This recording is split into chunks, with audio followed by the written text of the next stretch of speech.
Our next speaker, I know very well from our group, Lindsay Miller.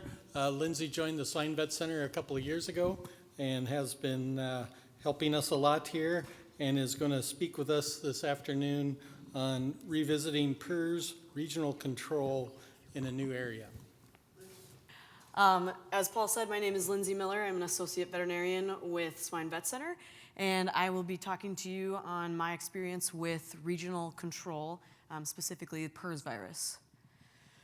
So a quick overview of what I'll cover is kind of the history of these regional control programs, the formation and alignment of this current group, and then the timeline of events and what success looks for that group. So historically, these are formed when a secluded group has an introduction of an undesirable pathogen, typically PD or PRRS in most cases.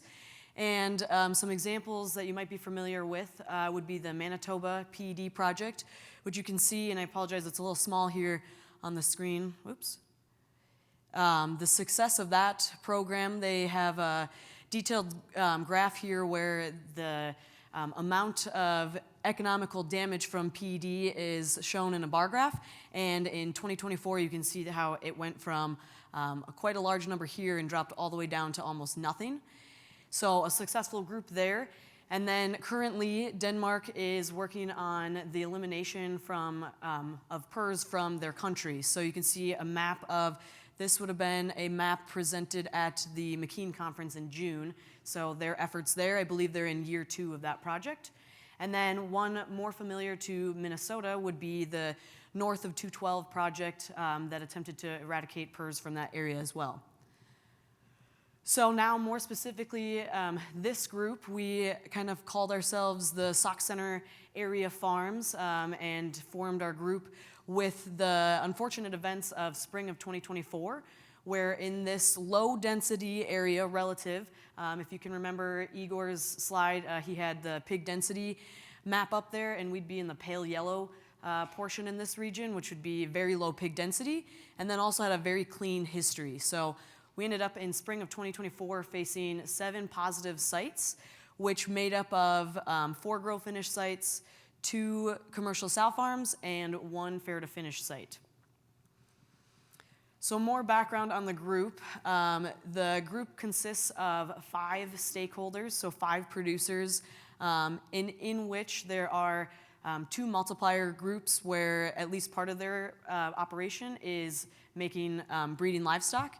Then we had some commercial sow farms, nursery grow finish shareholders, so someone who would receive pigs from a sow farm out of the region, and then also like I said, the fair to finish operation as well. So adding to the mix, we had 3 vet clinics that would service those 5 producers. And then not just 1 PRRS virus, but 2. So we had a 144 or an L1C.5 and a 132.4, which was an L1A. So kind of seems like a recipe for disaster, huh? But unfortunately, I'm not done yet. The challenges of this group would be very large different economies of scale, meaning we have producers in this group that only have 2 sites in that area or even 1, and also producers that would have other sites out of the area where they could make use of dumping sites to clean up the area.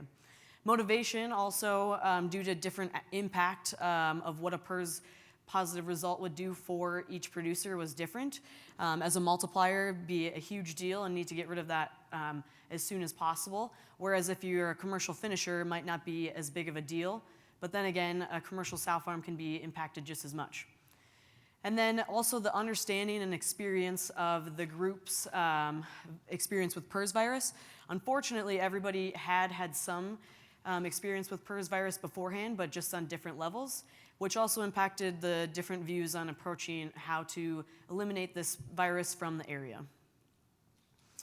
So how did we get to alignment? The stakeholders were all brought together and had a big meeting in the spring of 2024 in May. And it took 2 meetings actually to kind of align and define our common goal. So that became to eliminate PRRS from all sites within a 20-mile radius, which I'll show you a map here soon. And furthermore, once that goal is complete, to keep PRRS out of that area. But today we're still working on this goal, so I'll focus on that. And then with these meetings, we do a area health update by producer and site by site. And then other steps that were taken to reach our goal or continue to reach our goal would be defined monthly testing and sharing that through a affiliate code at the University of Minnesota. So some of these producers were already doing a lot of testing, and some were not. So we made it a routine to at least get a monthly test on every site within this 20-mile radius. And then also a common biosecurity audit by one auditor, all farms, and then establish a timeline as far as cleanup, audits, and improvements. And then one piece that has been ongoing is we meet monthly, the stakeholders and their veterinarians, or as needed basis. So that's kind of been variable throughout our time together. So here's our 20-mile region. You can see the center there, the red circle is 5 miles, and then every ring out from that is an additional 5 miles. And then the pinpoints, which may be a little difficult to see, would be the positive sites in that center 2 circles with their PRRS virus that they were positive with. And then on the outside of those circles, you can see more yellow pinpoints, which would be other sites that are participating in this group.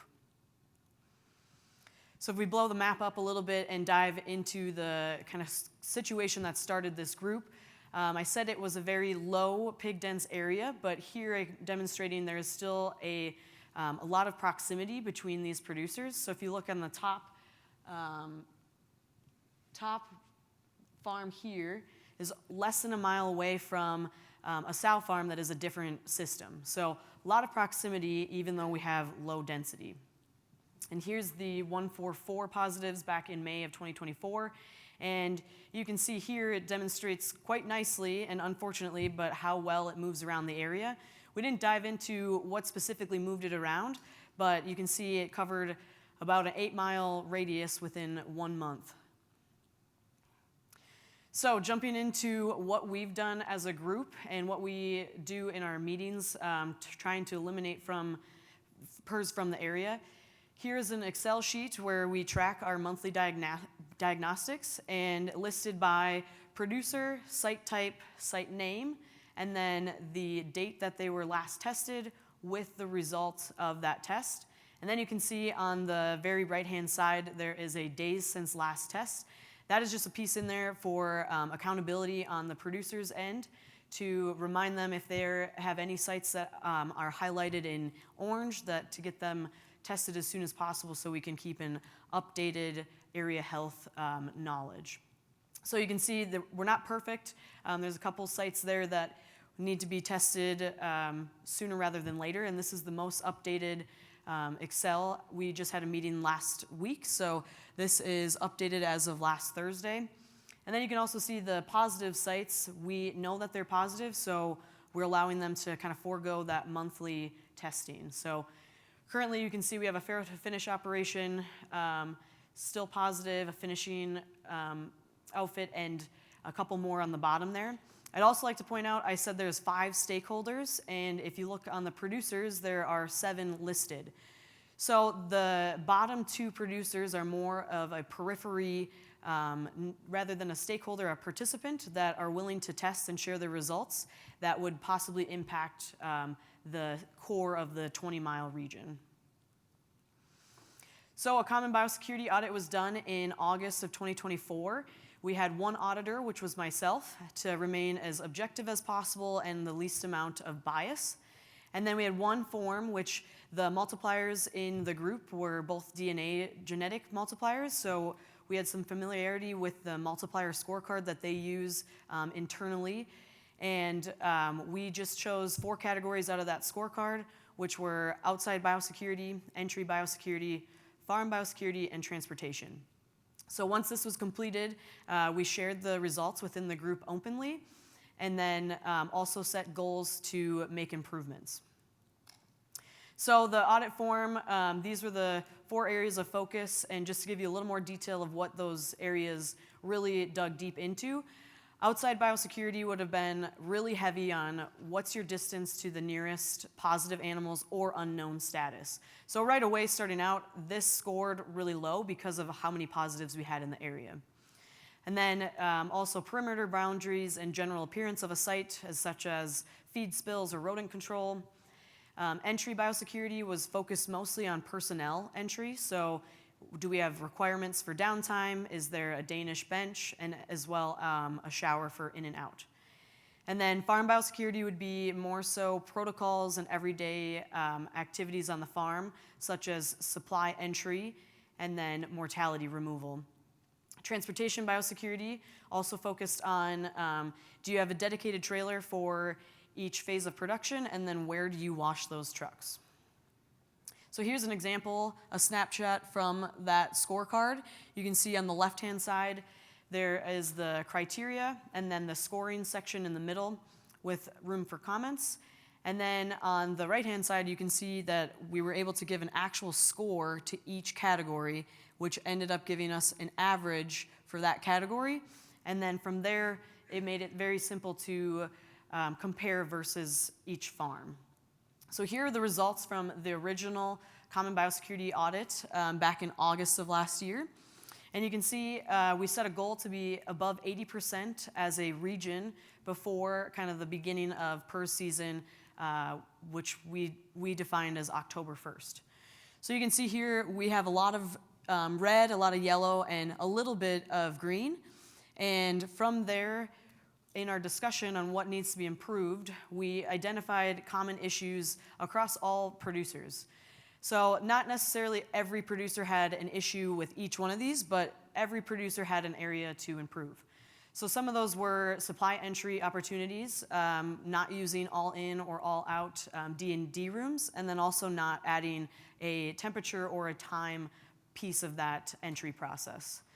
Mortality removal on several farms had multiple locations or inconsistent protocols from what we said we were doing versus what actually happens on everyday farms. Loadouts, not everyone was staging. A lot of these farms are not filtered in this area because they have a clean history in the region. So staging wasn't necessarily a prominent piece of loadouts. And then the protocols for cleaning afterwards were not well defined on most farms. And then trucking and transportation, the quality of a wash or where the truck wash was located or what kind of trailers those truck washes would service. So if they were a high health truck wash versus a commercial truck wash that would see market trailers consistently. And then also the disinfection protocols that each producer chose to follow to accept clean trucks into their premises.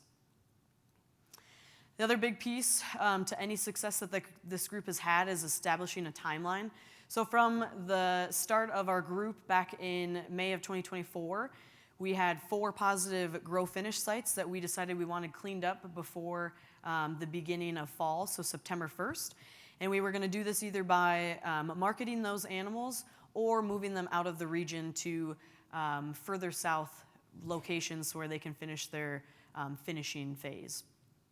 And then adding that biosecurity improvements to be completed ahead of the PRRS season. So what did that look like as far as cleanup goes?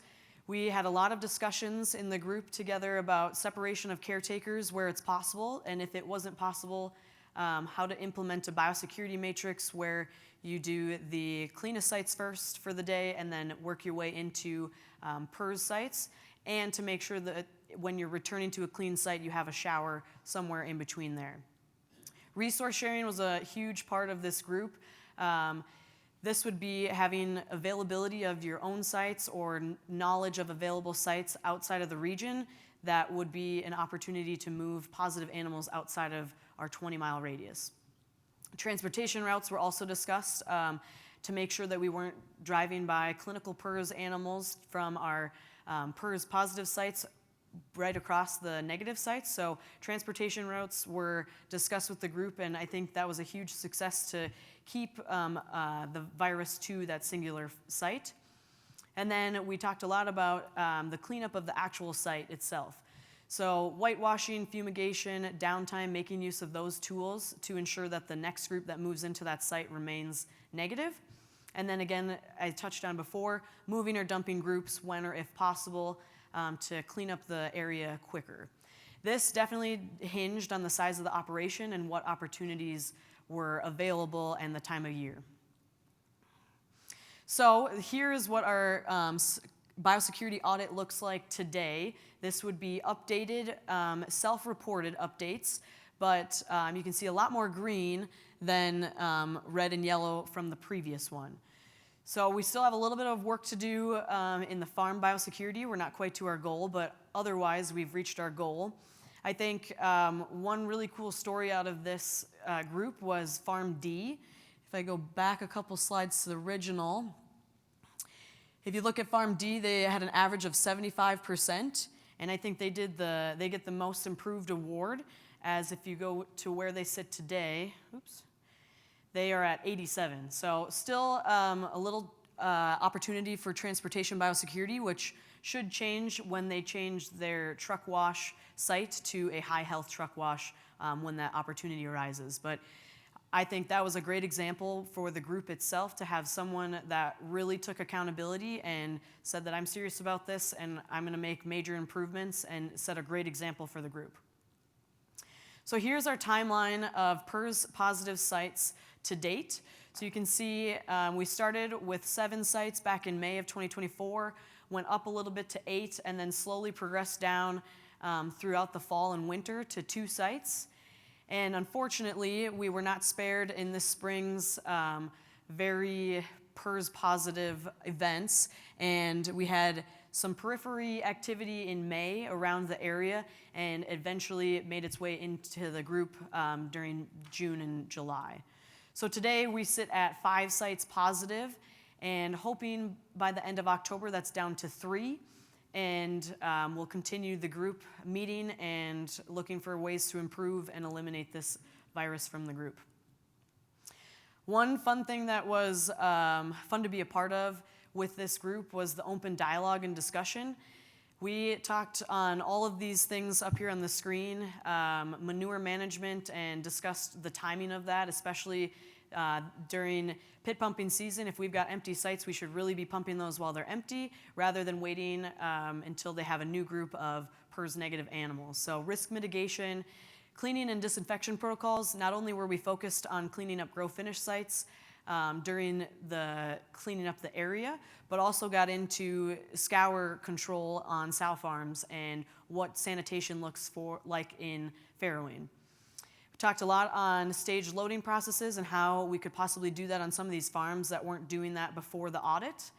Adding additional biosecurity practices by season, what we do for winter versus what maybe you don't in the summer. And then what your requirements to accept a truck as clean from your truck wash looks like across different truck washes and producers. So my takeaways from this group and our experiences so far would be, in order to succeed, and I don't think we're quite there yet, but still working and hopefully trending that way, shared knowledge is absolutely key, and open discussion, which requires vulnerability. So the producers here, I give them a huge shout out that they were open and honest about what was going on their farm and invited myself, who was most likely not their veterinarian, to come on their farm to do an audit and then share those audit findings with each other, and then also being accountable to themselves to make those improvements.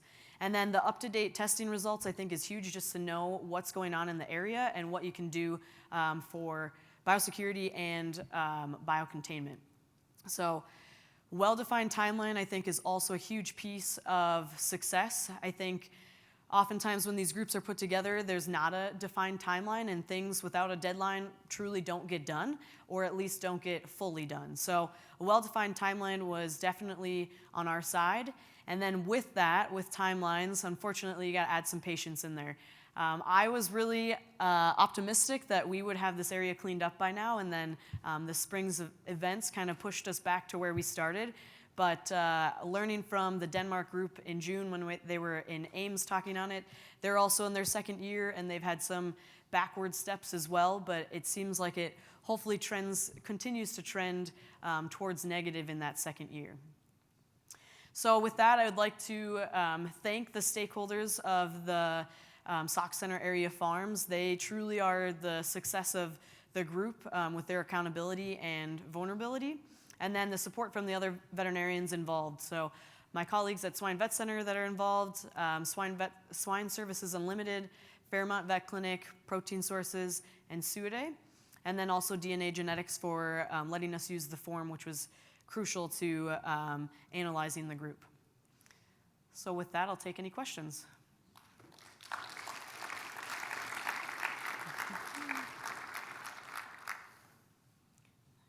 Very nice talk. My question is about kind of third-party service providers like rendering trucks or maintenance crews that might be going in and out of these farms, and how you manage those sorts of providers in your area control plan.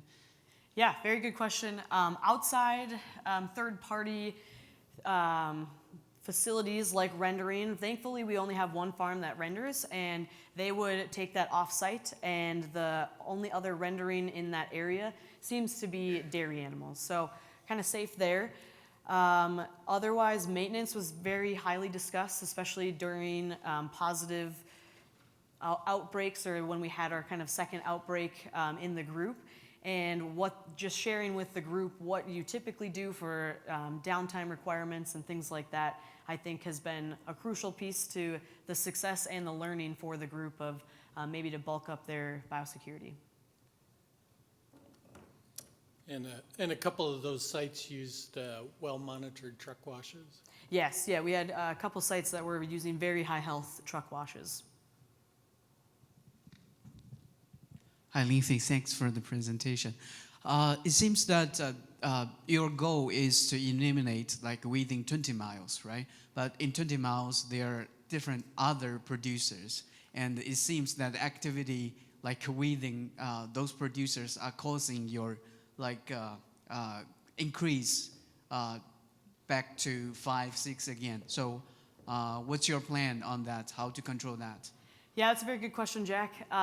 We do have a handful of producers in the mix that are not part of the stakeholder group, but they are either smaller or still willing to test, at least on some sort of basis, and share their diagnostics with us. There is one continuous flow site that does grow finish to butcher, and they butcher on site there. But luckily, the number of animals is low, reaching only about 200 animals at their max capacity.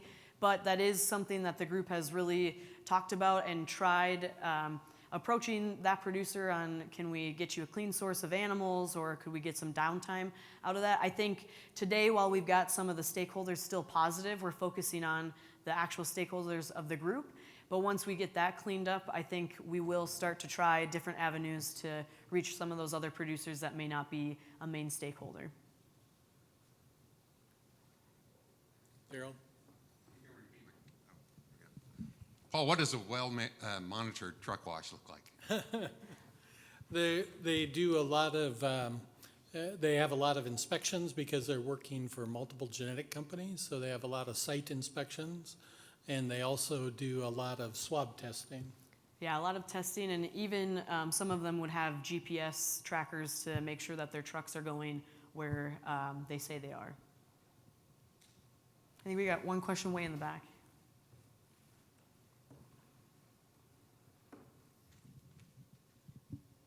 Thanks for your presentation and all the best for the success. How do you plan, or I'm wondering if you have any plan to measure the risk of the network, or how you're connected outside of the area that you plan to eradicate? Is there any, because your biosecurity assessments are on site, is there any plan to measure the risk of how you're connected outside of the area that you? Yeah, that's a very good question. Actually, some of the positives that are currently positive today are just on the cusp of that 20-mile radius. And we did discuss last week how we can get some of that information, whether I go audit that site or they do a self-reported audit to verify what risks they have and what we can improve as well. And then some of those producers are tied to the sites that are out of the periphery and would have gone through similar audits, just not reported here within the group. With that, we'll thank Lindsay. All right. Well, we